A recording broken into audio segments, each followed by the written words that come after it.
Katerina Yaka watched the German soldiers flee. Streaming from the east, that's what she was seeing. Allied bombers flew above them. She thought they all might die, and then soon there was the silence of all the SS men. When the sun rose the next morning, it was the 1st of May, and they all sang the Internationale. They all sang the Internationale.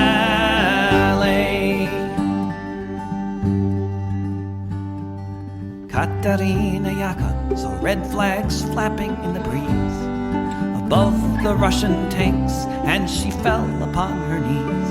And so many different voices in so many different tongues sang the most beautiful song that could ever have been sung. In German, Lithuanian, in Polish and in Dutch, a myriad of melodies has never had been such. In Russian and in Yiddish, Italian and French, emerging from the forests beneath the trench. When the sun rose the next morning, it was the 1st of May, and they all sang the Internationale. When the sun rose the next morning, it was the 1st of May, and they all sang the Internationale. They all sang the Internationale. Völker hört die Signale auf zum letzten Gefecht. Die Internationale erkämpft das Menschenrecht. Völker hört die Signale auf zum letzten Gefecht. Die Internationale erkämpft das Menschenrecht.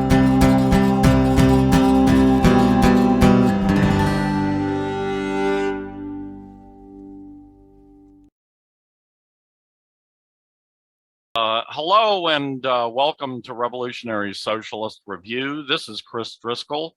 Along with me is our co-host, Rainer Shea. We have a special guest today, Gabriel Rockhill. Gabriel is a philosopher, cultural critic, and activist with the Party of Socialism and Liberation, who publishes in French and English. His work is dedicated to a materialist analysis of the social totality, and it has thus far focused primarily on three intertwining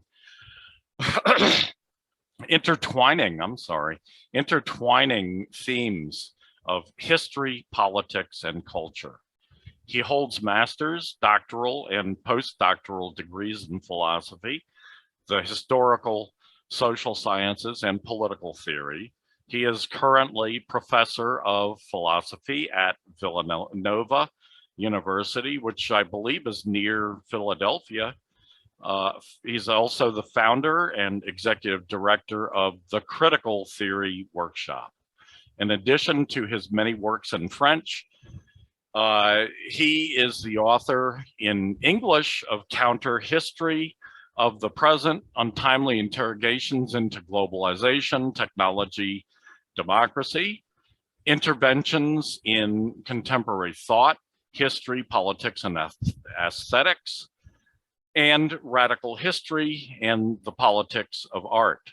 He co-authored and co-edited Politics of Culture and The Spirit of Critique Dialogues. He also co-edited and contributed to Jacques Rancière, I'm not sure if I pronounce his name properly, correct me if I'm wrong, History, Politics, Aesthetics. In addition to his scholarly work, he has been actively engaged in academic activities in the art and activist worlds, as well as a regular contributor to public, cultural, and political debate. His writings have appeared in outlets such as the New York Times, Libération, the LA Review of Books, Counterpunch, Black Agenda Report, Mediapart, Common Dreams, and Truth Out. His media appearances include interviews on Contact with Chris Hedges on the RT network, Clearing the Fog. It's a show with two old friends of mine, Margaret Flowers and Kevin Zeese, although Kevin unfortunately passed away last year. I'm not sure if you got to meet Kevin before he passed away, Gabriel. The Real News Network, Against the Grain on KPFA, and France 24. Gabriel Rockhill. Welcome, Gabriel. It's wonderful to meet you. Thanks for having me on. It's my pleasure. Yeah. Gabriel, first of all, now you've got an incredible brain. I must say, you are ranging all over the place. But the one thing I was particularly interested in to hear about right from the get-go was critical theory and how your view of critical theory, how it fits in with Marxism-Leninism. And of course, I'm sure you'll tell more, but my understanding, my rudimentary understanding of critical theory is that it comes out of the work of people in the Frankfurt School, a school of Marxist thought in Frankfurt in the, started, I guess, in the early 20s and 30s, and it came up. I mean, I was influenced as a young man by Marcuse, for instance, Horkheimer, others of the Frankfurt School, and I don't really see them fitting with Marxism-Leninism. And so I'm wondering how you weave all that together. Excellent opening question. I guess I would start by saying that since I did the majority of my education within the US and France, that I was subjected to a form of education that trained me in a particular understanding of critical theory, which tends to limit it to the Frankfurt School, or if it's expanded more broadly, it might engage with various forms of French theory and what people call postmodernism and whatnot. But for the most part, I was never taught Marxism or Leninism or Maoism or any other thing that was to the left of what is largely a kind of radical liberal discourse, and in fact, quite rapidly anti-Marxist in certain aspects. And so my own education has been very autodidactic in relationship to my professional training. And one of the things that I've learned in exploring the history of critical theory, because I was drawn to it, as many people in the academy are, because I thought, oh, I want to be critical. I want to figure out what is wrong with society and find ways to address those problems. I have a very detailed piece that's coming out in about 2 months in a book called Domination and Emancipation, called Critical and Revolutionary Theory, which is a play off of Horkheimer's famous article entitled Traditional and Critical Theory. He was saying, in a nutshell, traditional theory is not sufficient. We need critical theory. My argument is critical theory is insufficient. We need revolutionary theory. And one of the things that I do in this particular article is unearth a lot of the history of the Frankfurt School that people are unaware of. And so it was founded, as Chris was saying, in the it emerged in the kind of 20s and 30s in the interwar period as a response to the failure of the German Revolution and the rise of fascism. But as soon as Horkheimer took over as director of the Institute, he moved it in the direction of speculative philosophy and away from an overt engagement with labor politics, political organizing on the socialist and communist left. And if you were to situate people like Adorno and Horkheimer, who were the leaders of the Frankfurt School, on the political spectrum, they were not only not Marxist-Leninists, but they weren't Trotskyists. They were even critical of social democrats, right, who were reformist Marxists at that point in time, who had a lot of blood on their hands because of their involvement in the execution of Rosa Luxemburg.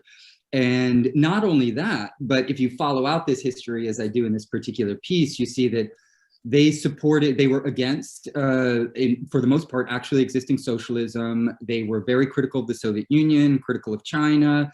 Horkheimer went so far as to declare his support for the American war in Vietnam, claiming, he's on record as claiming that when the Americans go to war, they go to war to defend human rights and the Constitution, right? So these are the people who have been propped up within the capitalist apparatus of knowledge production as the true critical theorists, and who cast a very long shadow over figures who are obviously far to the left of them.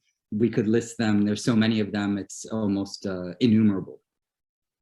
Okay, a follow-up question. Oh, sorry, go ahead, Brenner. I didn't mean to step on you. Just saying, in agreement, that's definitely a phenomenon that's ongoing. Okay, a follow-up question, Gabriel. I'm wondering how you get there, because you did a good job of explaining where you're a bit of your trajectory, your political trajectory, let's say. How do you get from there to the Party of Socialism and Liberation? I tell you, I've known Brian Becker for about 20 years. I think when I first met Brian Becker, he was still in Workers' World Party.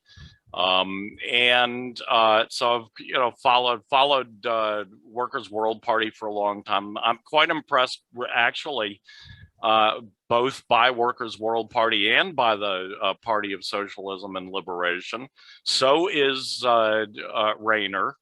Rayner has a lot of experience in Humboldt County, where he lives, with the Party of Socialism and Liberation. Working with them in the what's the party called? The overarching Peace and Freedom Party. So anyway, I used to have lunch along with a group of friends with Brian back about 10, 12, 15 years ago. And so I had a lot of chance to talk to him about the Party of Socialism and Liberation. I'm wondering how a person like you got from critical theorist and academic to PSL.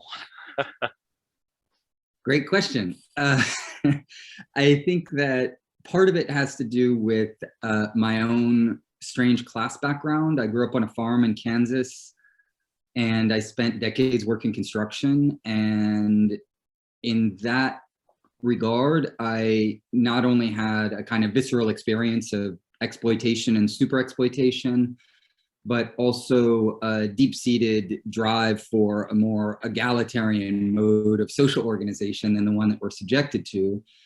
And, you know, as my own kind of intellectual trajectory continued to evolve, it was always accompanied by an interest in and engagement with the activist world.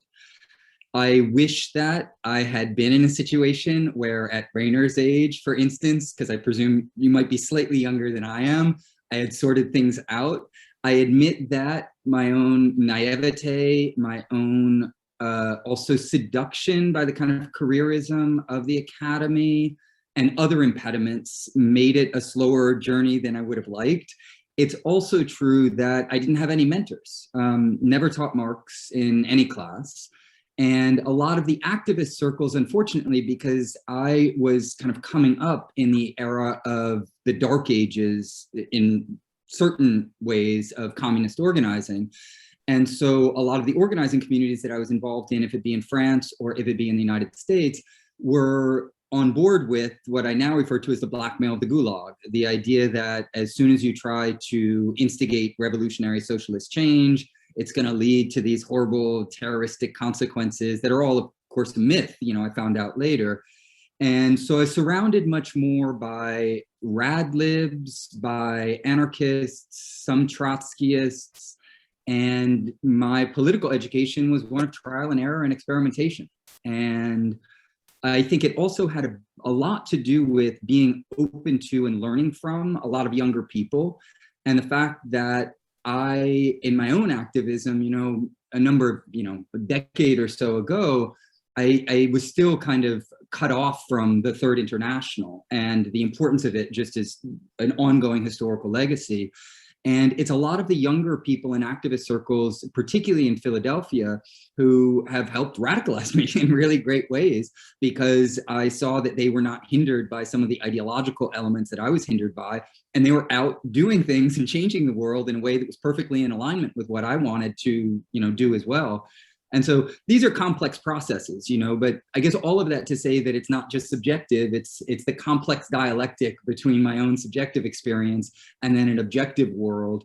And that has landed me squarely in the legacy of the Third International as the people who have done the most in the history of humanity to try to liberate the masses from not only capitalism, but racial oppression, gender oppression, colonial oppression, and exploitation, I should add, as well as the extreme ecological degradation that the capitalist scene has unleashed upon all of us. Right. It's a fascinating journey you've been on. And how old, do you mind if I ask how old you are? 74. 74, you're older than me. No, Poor guy. I'm 48. 48. That was just for anybody who's just listening. I mean, I'm in my late 60s, and that helps me place your generation. And of course, a lot of the people I've worked with over the years are in your generation. And I've watched your people, your generation, go through this same. It was difficult. It was a difficult period. I know.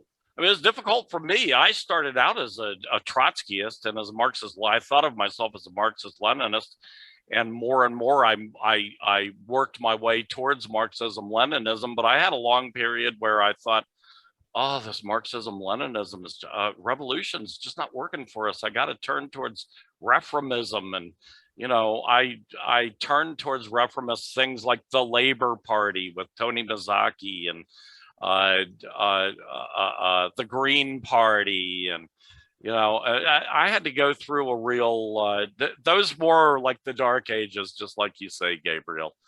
I wanted to go now to a really timely subject, and that is what's going on right now in Cuba and in Haiti. If we were to watch the billionaire-owned mass media in the United States, which 95% of the people of America get all their news from, we would think that there's some kind of big, revolution to turn Cuba into America going on.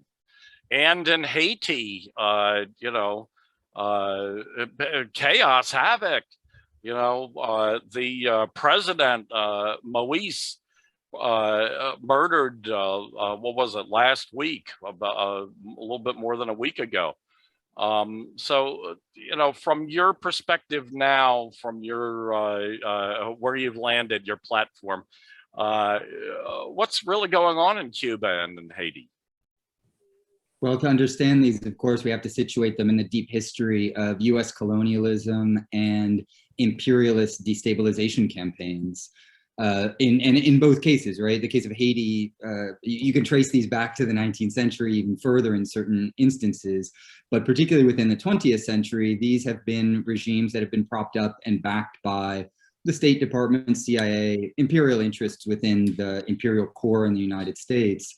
And in the case of Cuba, one thing that is becoming increasingly clear, Telesur has had some good reporting on this front.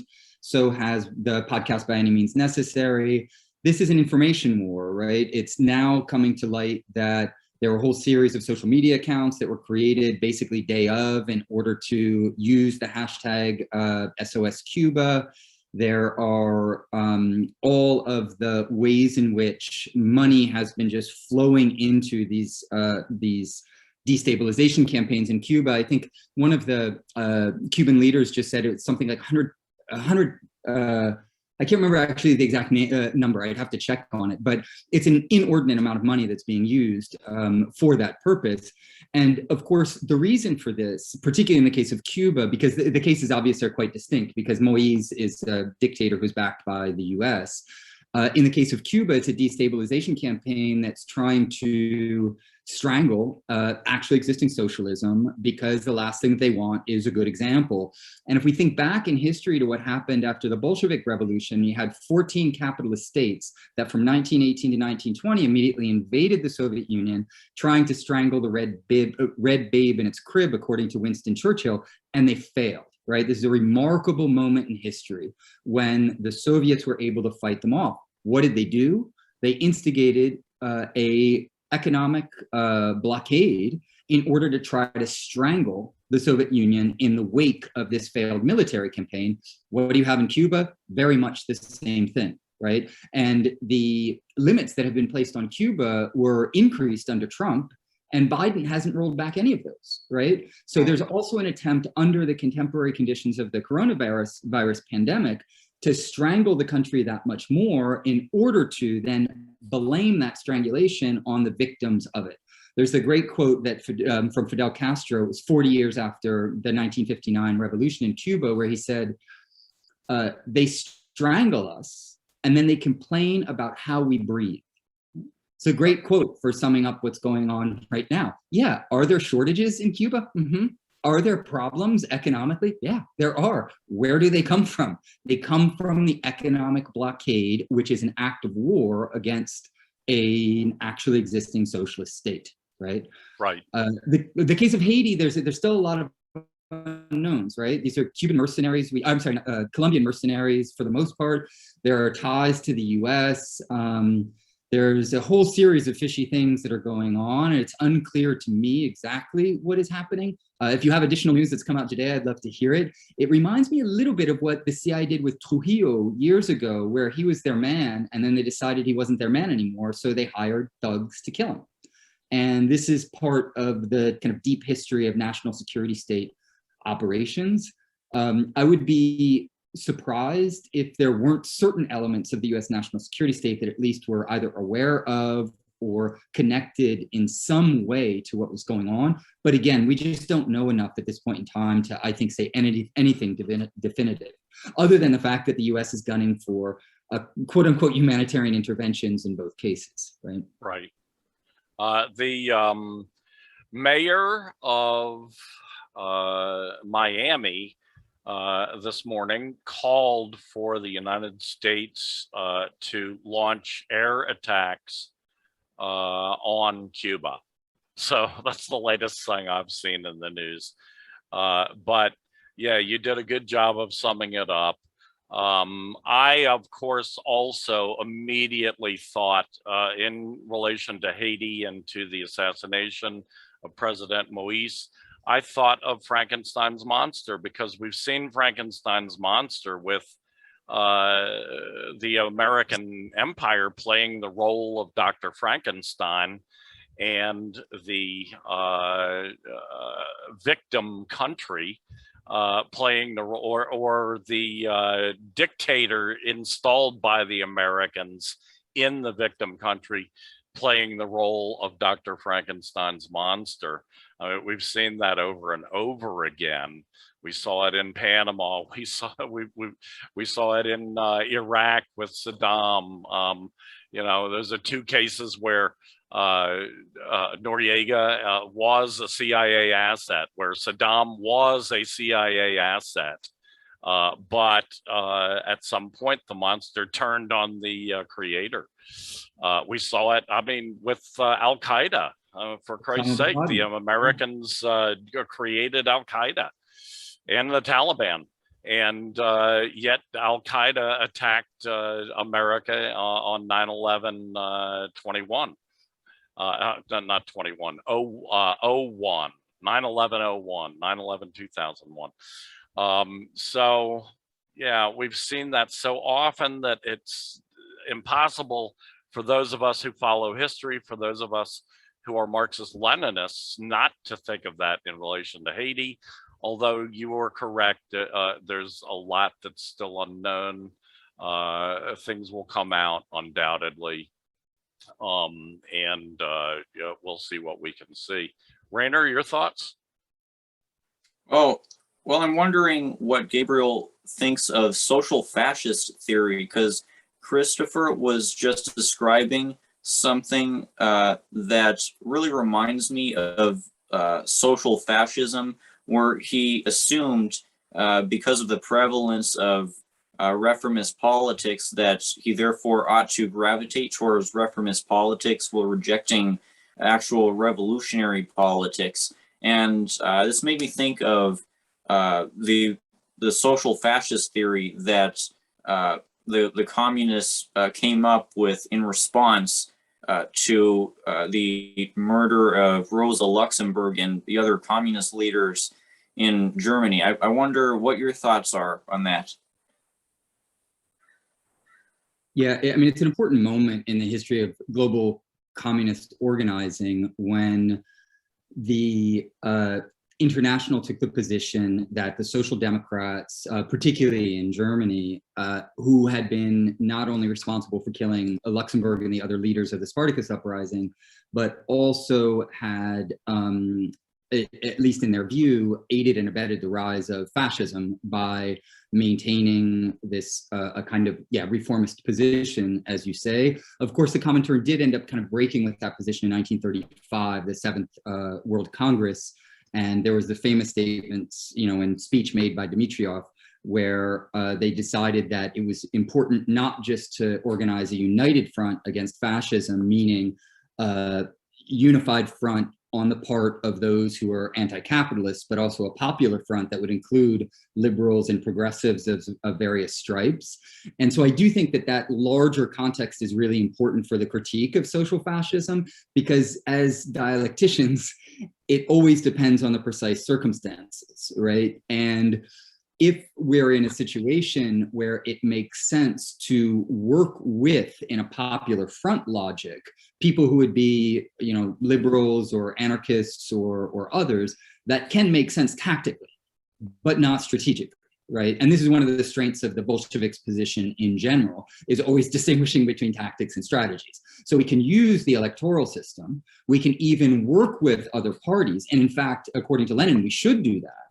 But we should never lose sight of the strategy, and the strategy is the overthrow of bourgeois democracy itself and the institution of socialism, right? So the ruling class is not going to let itself be voted out of power. It'd be interesting, Rainer, I don't know if you're thinking about that in terms of whether or not that term social fascism would have certain traction today, right? Are you thinking of DSA as social fascists, or I'd be curious, flesh it out for me.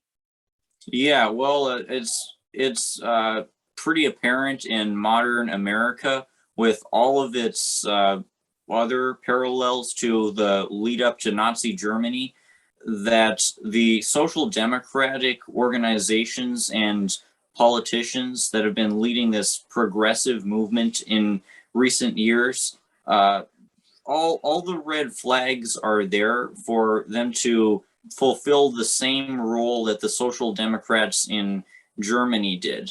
The DSA is an organization that's kept siding with pro-imperialist narratives in many ways, whether it's come to Syria or to China.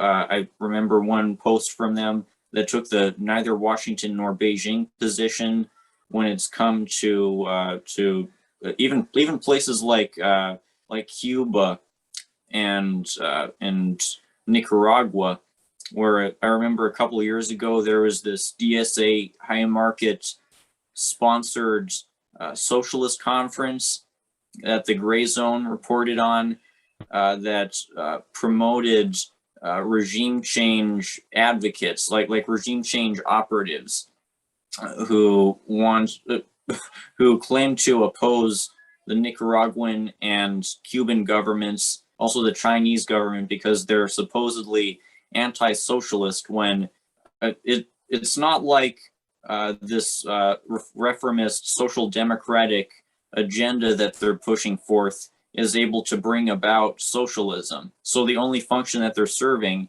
is counter-revolution. The only function that they're serving is to help empire. I think you've raised some important points.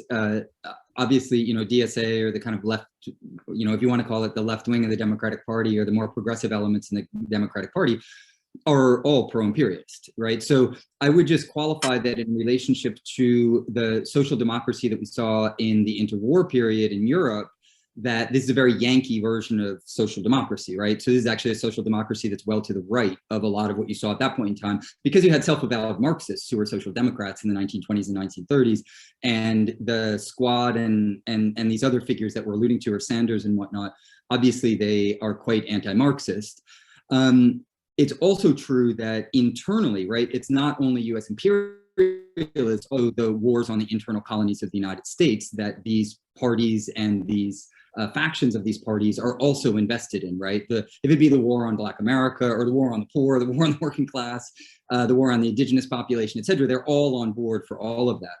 One issue that I think is important, though, and that I would raise as potential pushback against, not your theoretical framing, but the materialist analysis of the current state of class struggle in the US empire is such that we are not in the situation that we were in the 1930s. There's not this enormous popular front. There's not the Comintern, right? There's not the Soviet Union. So the state of global class struggle is quite different than it was then. And I think there's a difference between being theoretically correct and being practically savvy about the tactics necessary for the contemporary moment of class struggle.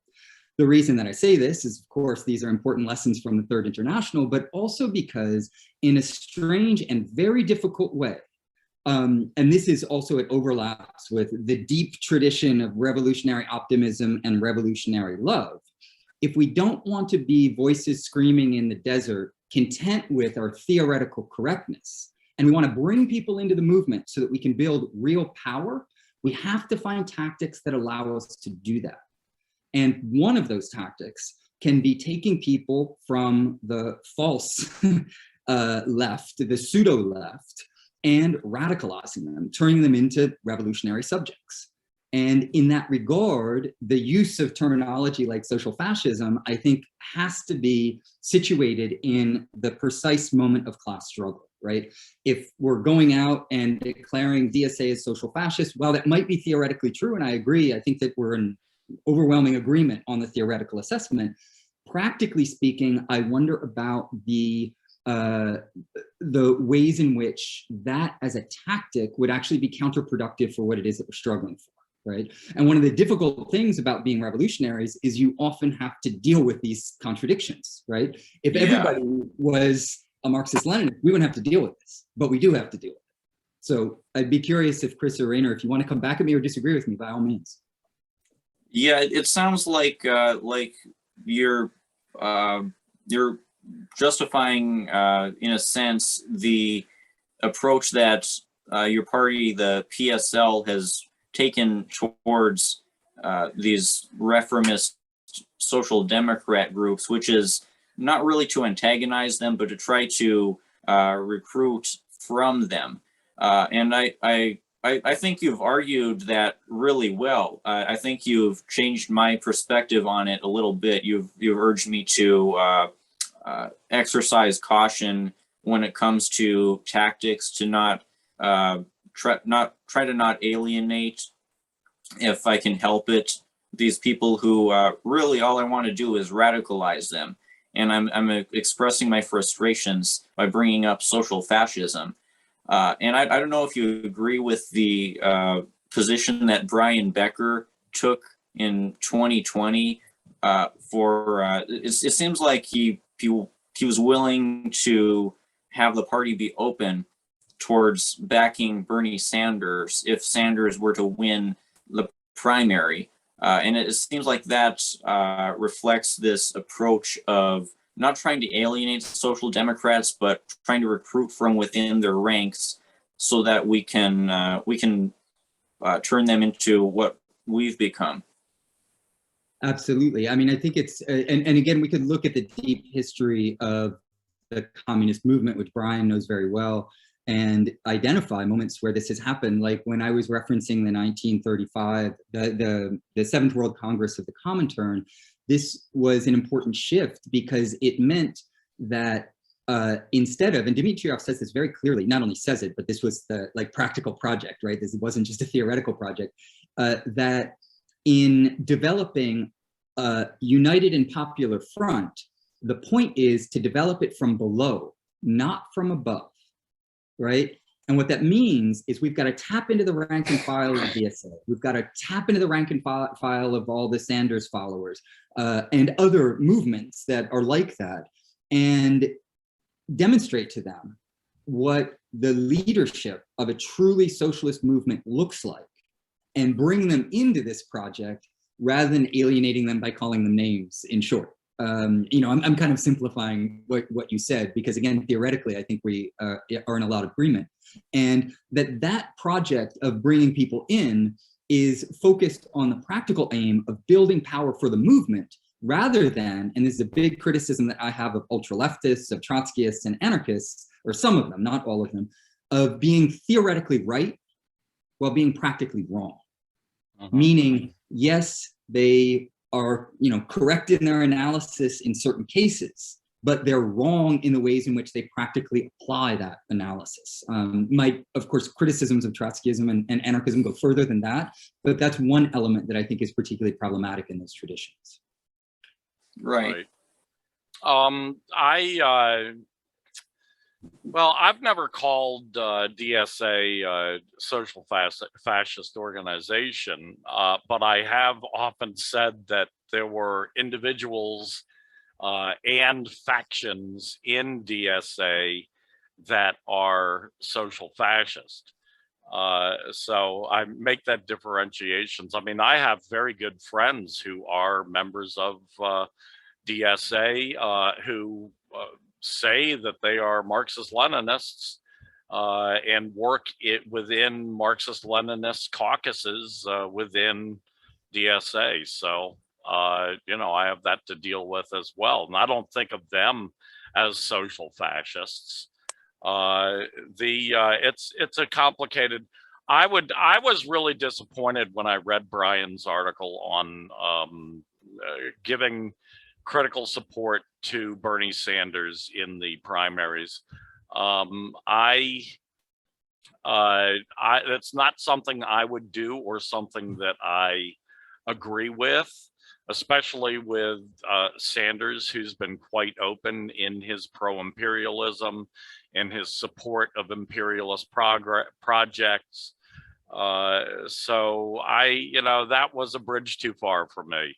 However, I do understand the idea of certainly working with DSA members in coalitions. I've never had a problem with that. I've never had a problem with working with liberals in coalitions. And I think Georgy, how do you pronounce his first name? Georgy Dimitrov.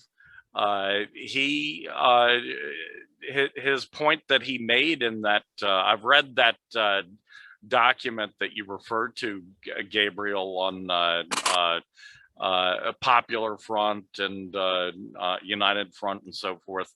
And that's a really crucial point, building it up from the bottom, because like I say, I've never had problems with. Anyway, just to sum up, building up a coalition that includes middle class people and even you know, ruling class people, if they are if they show that they're on board with the specific focus of attention of the coalition, that's fine with me. It's building coalitions in parliament that's a problem, and that's what the Popular Front turned out to be.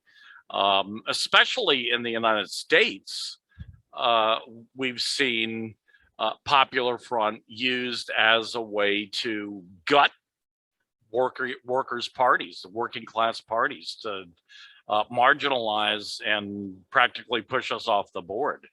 I think that is that Popular Front, the way it has been implemented, certainly the way it was implemented by FDR in his labor left liberal coalition, was disastrous for the working class political parties, which was disastrous for the working class. So, there's where I stand on it. And, I still think the world of Brian Becker. I mean, the guy is so brilliant that it is beyond my imagination how brilliant that guy is and has been. But I just happen to disagree with him on giving critical support to Bernie Sheepdog Sanders, as I call him. I may be an offender when it comes to offending people that we should be reaching out towards. And in that case, I'm going to redouble my efforts, Gabriel, because you've made some great points on that. And there are people in DSA that we can reach out to and should. There are people that we should work with in coalitions when it makes sense. And maybe just to follow up on this, because it's a really important organizing point, I think, that we're discussing, is that human beings, and I'm sure other sentient beings, are sophisticated enough to do two things at once, right? You can work with someone in a coalition or tactically support a presidential candidate, while at the same time, not only knowing, but expressing all of the important critiques, right? If you know Lenin's writings on many of the Bolshevik marches that were going on really in the very early years in the lead up to the revolution, he'd often say, yes, we're going to march with this particular group, but our banners are going to be opposed to this group, right? They're doing both and at the same time. And that's the difference between tactics and strategy. And a lot of, unfortunately, the kind of non-Marxist Leninist left is often not savvy enough to distinguish between tactics and strategies, and to identify where the practical needs of a particular situation are such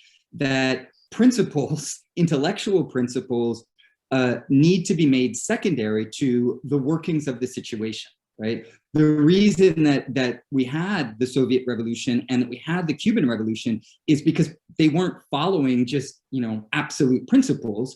There was an attempt to engage with the material world and transform it. And in order to do that, you have to dialectically work with the world as it's given to you. And the current state of class struggle in the United States, I think, as we all know, is not in the best shape. It's much better than it was in the 1990s when I was coming up, but it's definitely not the 1930s, right? So, and maybe one final thing that I should say about that, and this might be pleasing to Rainer's ears given what he said earlier, it is true, and I think it's very important to point this out, that there has been an anti-Marxist purge within the DSA, and particularly within the Philly chapter of the DSA. And if you followed what went on around Adolph Reed Jr.'s work and the follow-up to that, there is a very false accusation lodged against Marxists, just as some lump sum category, as being authoritarian, which we know is just embedded in the deep ideological history of anti-communism.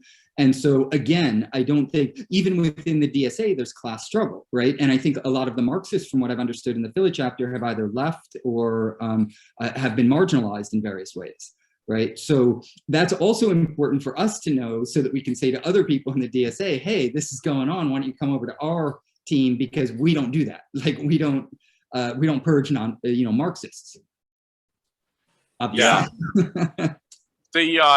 The Denver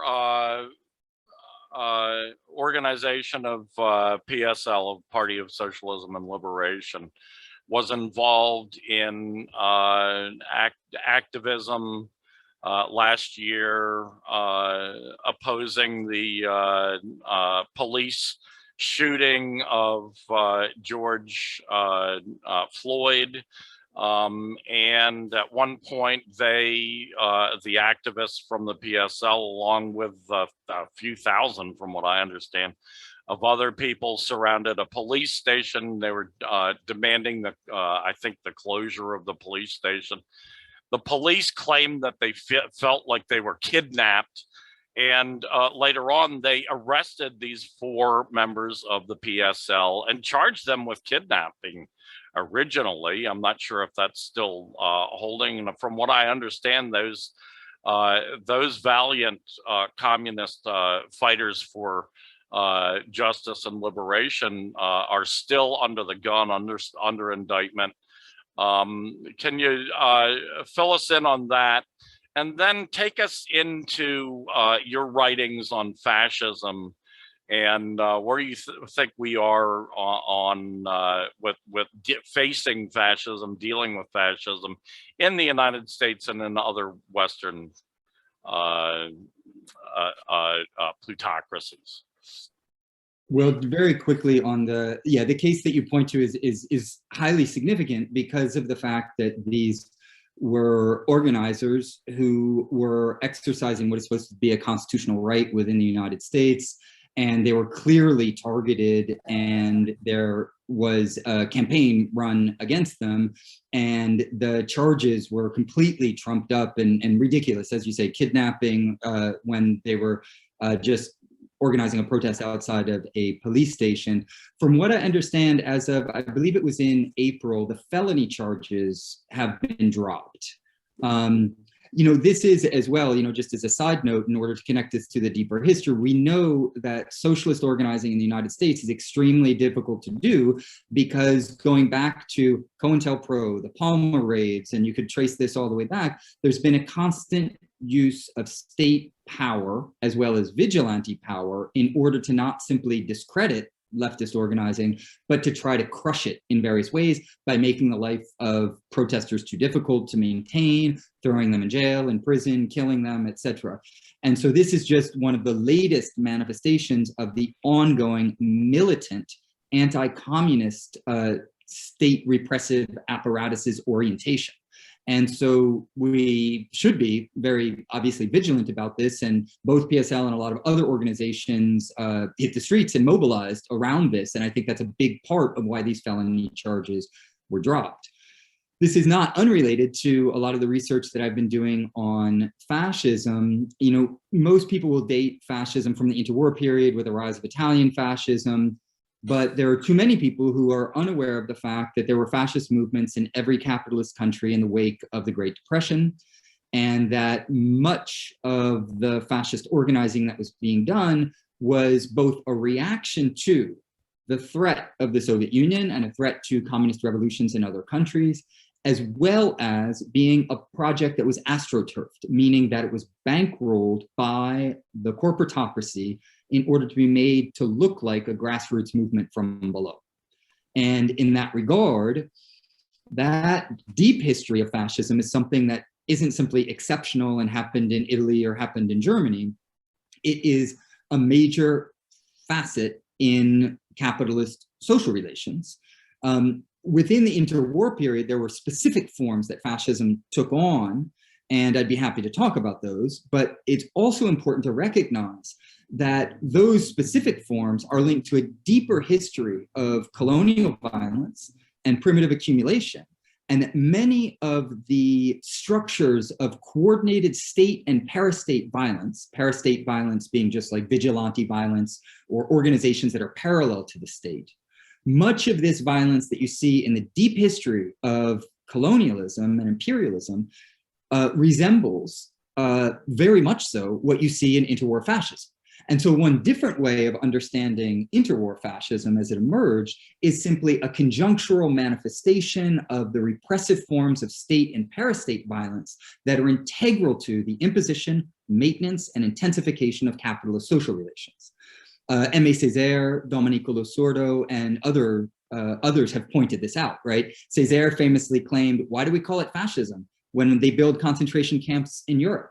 Why didn't they call it fascism when they were building concentration camps in the Caribbean, in Latin America, in Africa, everywhere else in the world, right? And so there's a real ideology of fascist exceptionalism that tries to make us only think about Germany and Italy, disconnecting it from this larger interwar fascism I was referencing, and also in the United States. When the United States has an enormous fascist movement, and actually had a planned fascist seizure of state power that I wrote about recently that I'd be happy to discuss. But these are only the conjunctural manifestations of these deeper forms of primitive accumulation and colonial imperialist violence that resemble to a large extent the exact same things, meaning, you have vigilantes who were hired to kill the indigenous population. They were paid for it. They were often then integrated into the US Army. So you had vigilante militias integrated into the army. This is the same thing that the black shirts did. This is the same thing that Nazi Germany did, right? So we have to see this deeper history of fascism by connecting it to the historical violence and butchery of the colonial project of expanding capitalism. Mm-hmm. Rainer? Right. Well, this is really reflective of the kinds of ideas that have been going through my head the more I've studied fascism and the historical context that produced fascism. Because I do feel like there is a fascist exceptionalism, as you put it, that's kind of a a weird way to say it, but it's totally accurate. That the more I think about it, because when we think of concentration camps and fascist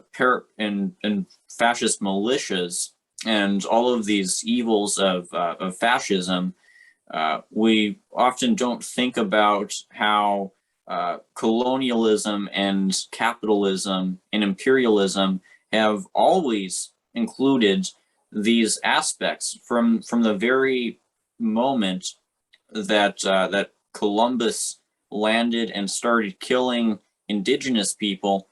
The colonized have had to resist these types of violence. There's a famous image of a native. I think he's holding a rifle, and the caption says, "Homeland Security, fighting terrorism since 1492." This is the reality that the indigenous peoples of pretty much all of the globe have had to resist fascism in its original form since the inception of colonialism.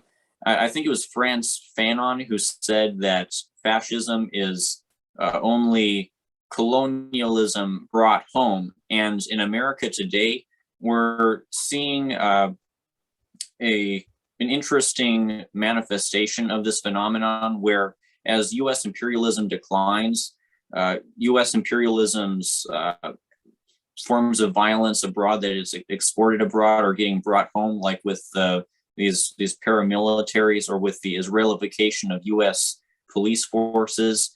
But at the same time, America, unlike Germany, only exists because of colonial occupation.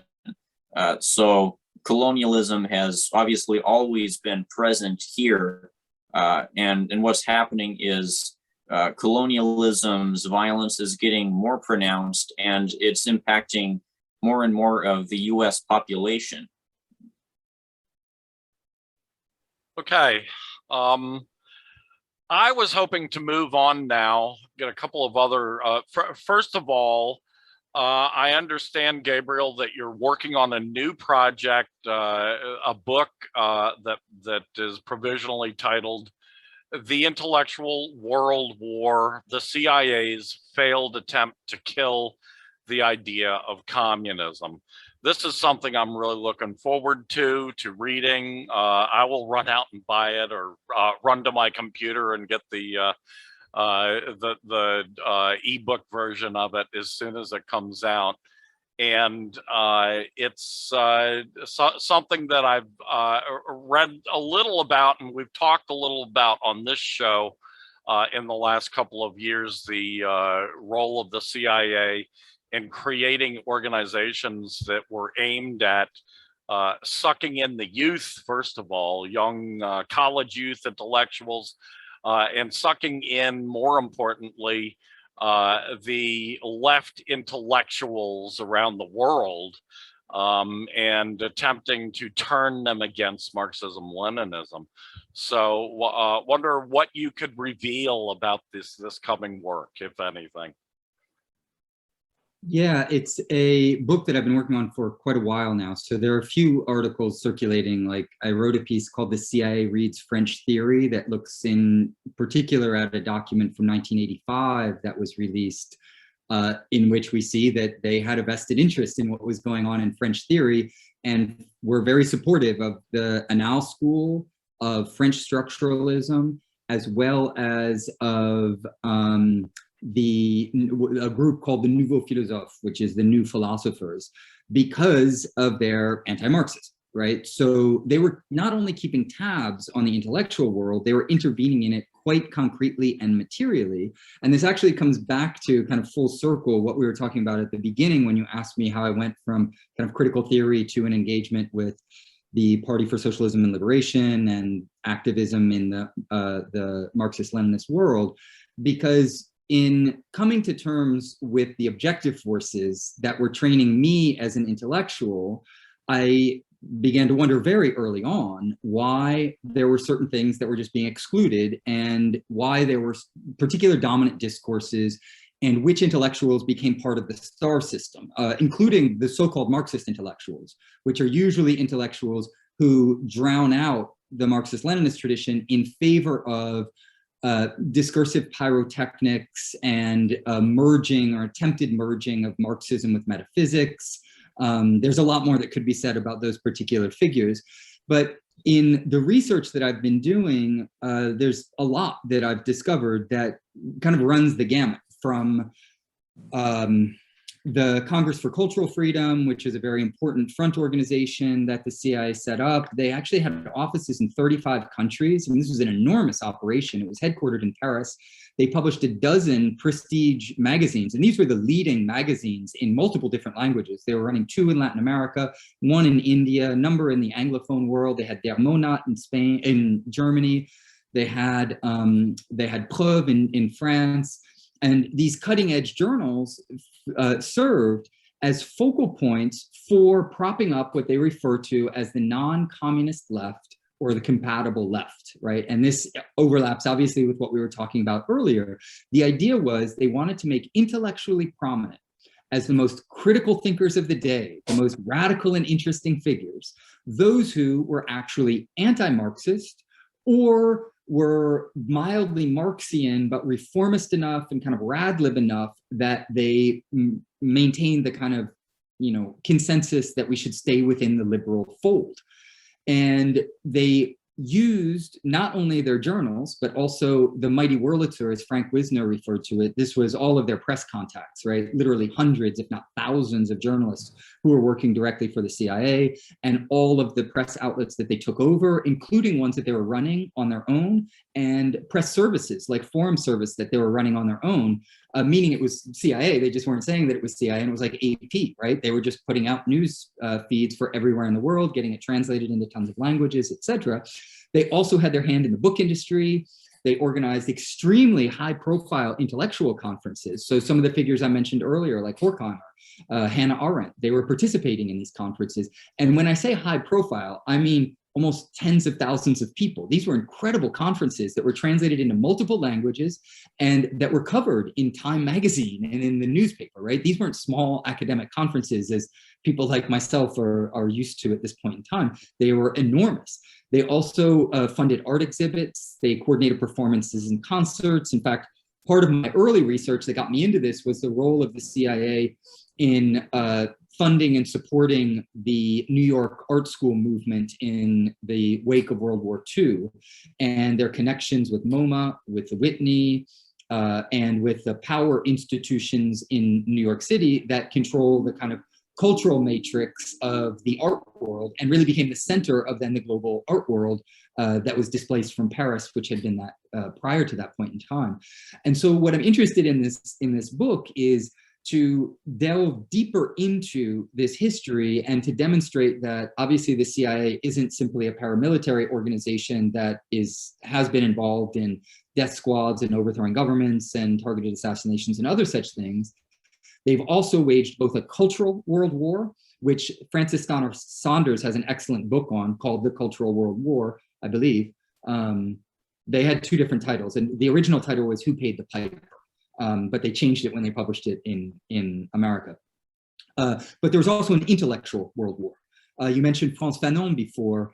Fanon died in the arms of the CIA, right? And the whole history of that is quite incredible. And I haven't gotten to the absolute bottom of that history because it's a little bit murky, but we do know that he was brought to the United States by a CIA agent whose name I was able to identify. He was not given medical help right away. He was brought to a hotel and he was interrogated. We know that within the DC area where he was, the CIA was running, particularly at George Washington Hospital, I believe. I'd have to check my notes on this. They were, they were running a wing of the hospital in which they were doing experiments on people. This was bound up in the MK Ultra era, if you're familiar with all the dirty things that the CIA was doing at that point in time. And so they had easy means to take care of someone like François Fanon, who began to recover once he was brought to the hospital, but then precipitously died and then was repatriated by the same CIA officer who then took his body and made sure that it was buried in such a way that was not very accessible because they marched into Algerian territory and basically buried the body in what appears to be a very difficult to access area. And so that whole history is quite fascinating. And there's a number of other aspects that are involved in this, like the French Secret Service or the French equivalent of the CIA and their involvement in terror campaigns.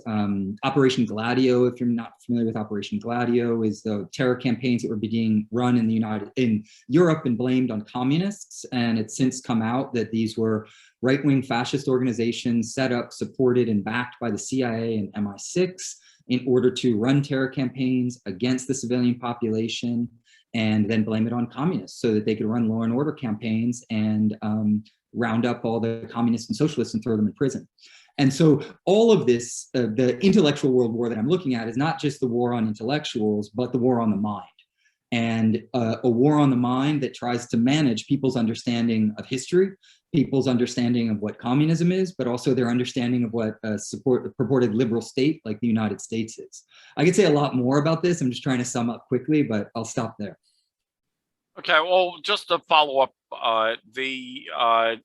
I've read in other articles on the same subject that the entire new left in the West, in America and in Europe particularly, came out of or was highly influenced by these organizations that the CIA set up for the purpose originally of killing the idea of Marxism-Leninism, killing the idea of communism, fighting the Soviet Union and the Warsaw Pact, in other words.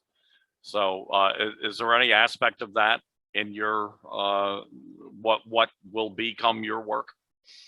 Yeah, I mean, the New Left is a complicated scenario, and it's also important to understand how the CIA and other agencies, because there's a lot of others that were involved in this, particularly for domestic operations, of course, the FBI and other agencies were involved, how they operate. And one of the ways in which they function in the intellectual and cultural world is in the following terms. I often use this metaphor because I think it explains it the most clearly. Sometimes when people say, oh, the CIA was meddling with the New Left or with, intellectual production and whatnot, the image that comes to mind is that, well, they're puppeteers and they're just have strings attached to these marionettes and they just make them move and they give them briefcases full of cash and that's how the system works. Now, there are certain cases, that are pretty much like that, like the Adenauer government in West Germany. He was just being delivered briefcases full of cash in order to do what the Americans wanted him to do. But a lot of what they ended up doing in the intellectual and cultural world is instead they bought and built marionette theaters and allowed the marionettes to come of their own free will. Meaning, instead of focusing on an individual level, they focused, and it's quite smart, on the cultural and intellectual means of production. And if you own those and you control them, the universities, the publishing houses, the mass media, the Hollywood, right? If you own and control all of that with plausible deniability because you're far enough behind the scenes that one can't trace those lines and those points of connection very easily, then what you can do is act as if the individuals who are operating within that system are only operating according to their own free will. And this provides cover for those operations, right? And of course, we know, all of us know, so many cases where journalists would be questioned, like New York Times journalists, have you ever been censored? Have you ever had problems in the New York Times? Often they say, no, I haven't been. And the reason for that is because they were the marionettes who of their own free will pursued a degree in journalism, believed in reading the New York Times, and are card-carrying members of the quote-unquote resistance who are doing the work of the marionette theater of their own free will, right? Yeah. And so this logic is one of the things that I unpack in the book so that we can see how it actually functions at a material level. In the case of the New Left, there were clear elements in the New Left that they were opposed to.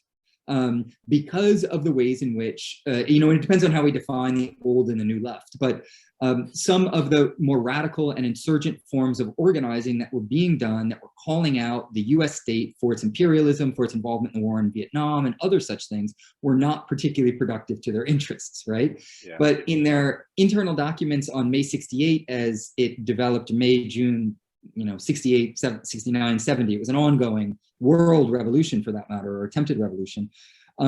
They point out the ways in which, they were supportive. The CIA was definitely supportive of those forces that were more anarchist and anti-Soviet, because it allowed them to drive the wedge and divide the left, because the ultimate ideological project was to divide and conquer mainly the hard left. And if you could use the new left in order to kind of push people in the direction of anti-Soviet anarchism or Trotskyism, right? Trotskyism was an enormous conversion mechanism for moving revolutionaries to anti-Stalinism, to eventually liberalism, pro-US imperialism, etc. And so there are clear instances where, this type of activity was being used in order to try to get the intelligentsia and cultural producers more generally to move to the right.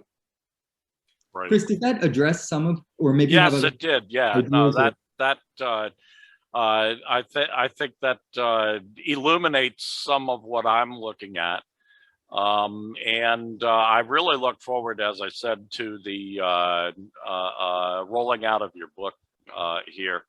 Going back to a book you wrote that you published in 2017, Counter History of the Present, Untimely Interrogations into Globalization, Technology, Democracy. Now, I've had a chance to, just in the last week since we started discussing you coming on this show, I've had a chance to read about half of that book. I really focused on the technology section, I think chapter 2, because I spent many years as a technology journalist, focused on IT industry and IT and logistics and that kind of thing. And so I've always been fascinated by technology. I've always made it a big study of mine. And so I was really interested in what you wrote there, and you have I think once again, some illuminating ideas on technology and a way to put technology into a perspective that Marxist-Leninists can digest. As opposed to the more Luddite kinds of attitudes towards technology that we often see.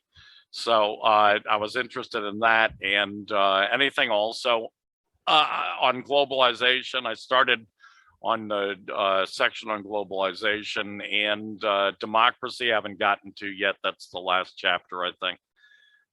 So just anything you want to just say about Counter History of the Present? Yeah, I mean, it was a book I wrote a number of years ago, because when you go through the university press system, unfortunately, the book came out, I'd written it maybe 3 years prior to that point in time. And so my positions have evolved, and there are certain things in that book that I no longer agree with. I used to beat myself up about that, and now I embrace it fully, because I think that as an evolving being, it's important to be constantly learning. And so the strengths that I see of that project in relationship to globalization and technology, I guess I might highlight two from my contemporary vantage point. One is in the chapter in technology, there's so much of both the public debate, so-called, and the larger intellectual debate on technology that isolates it as something distinct from the social totality. Yeah. And one of my attempts in that chapter and more generally is to always situate technology in relationship to the social totality, meaning we have to raise questions of who's funding certain technologies, why are they funded that way, what are the technological means of production, who owns them, who controls them, what force do they exercise over the users of technology, and what does it really mean to think about a technological revolution along the lines of something that would be more egalitarian. And one thing is clear, that is that it would have to include digital means of production that would be socialized and that would be owned by people, not by big tech. And so there's a lot of kind of alternative techie attempts, largely influenced by various forms of anarchism, that have to do with, well, we're going to counter-use these technologies, we're going to use them against the way in which they're supposed to be used. There might be some value in that in certain instances, there can be certain tactical gains, etc. So it depends on what level of class struggle we're talking about. But in the big picture, big tech owns these. All of, the internet was developed as a DARPA program. It's a state, it's a State Department project. And it was a State Department project that was then privatized, right? So I would also strongly recommend that your listeners read Surveillance Valley, which is a quite interesting investigation into the connections between the internet, the military, and the privatized sector of big tech, which, you can't really even distinguish these. And so the internet was basically developed as surveillance technology. And the idea that we could now retrofit the internet by using certain apps that themselves were developed by the national security state in order to avoid that is an unfortunate illusion, right? It doesn't mean that we might not want to use them in certain cases or study which ones are better than others and other such things. But the analysis of the social totality is so essential. On the question of globalization, I would actually love the opportunity to reframe that particular chapter, because I think a lot of it is right, but there's one thing that I don't like about it, and that is that I criticize the neoliberal mantra on globalization, which consists in saying Marxism is dead. And the reason that Marxism is dead is because it's teleological, right? It's ends-oriented in its version of history. It's reductionist. It just reduces everything to the economy. And it claims that history is on an inalterable path, right? So it's this very mechanical version of straw person Marxism that, granted, maybe in the Second International, you can find certain versions of this, or in very, very, very vulgar Marxist accounts.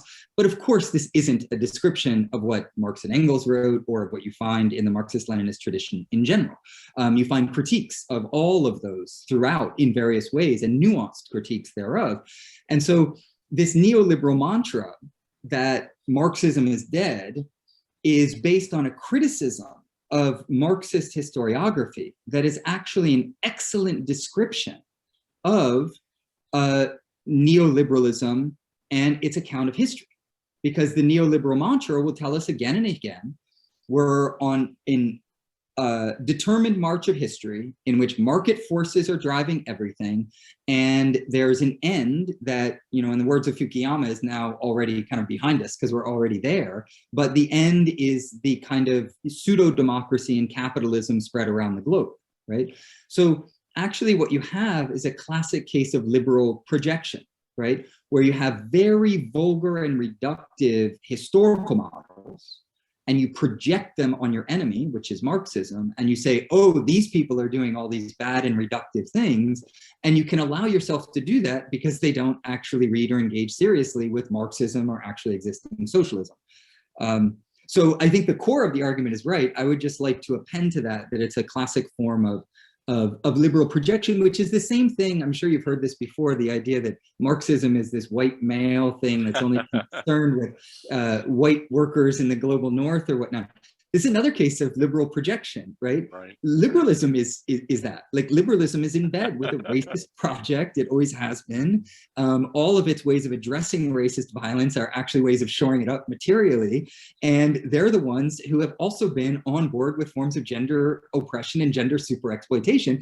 And they've always, the Soviet Union was always making all the bourgeois democracies look bad because they were giving women not only rights, but real power. Right? If you look at what was signed into legislation in 1918 and 1919, and you compare that to what was going on in bourgeois democracies, it's incredible. It's the most feminist revolution, as Valentin Mogadon said. prior to or since. There has never been that feminist of a revolution. We might want to update that now with all of the awesome work being done in the ongoing Cuban revolution. But in any case, we have to be very wary of the ways in which these straw person arguments are marshaled against Marxism and identify how they're actually just reflections of liberalism, right? Which is reductive and which is in bed with all of a number of very racist and gender oppressive political practices. Okay, we've got only about 3 minutes left in our feed, so it'd probably be good to sum up here. I just want to give you a chance to raise anything you wanted to raise or make some final comments, and then we'll wrap up.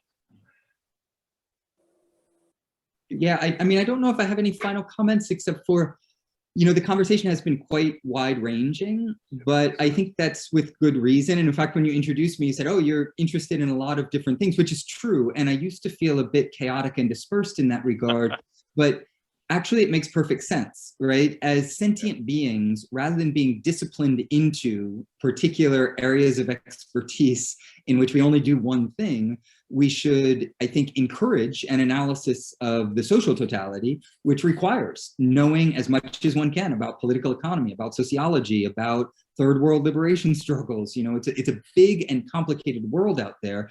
And so it is, I think, as at least I have a number of different hats that I wear, but as far as being an intellectual is concerned, I take it that one of my duties is to connect all of these dots so that one can see that art is related to history, is related to technology, is related to racism, is related to gender oppression. And when we put all of this together, we can have a holistic sense of how the world actually functions.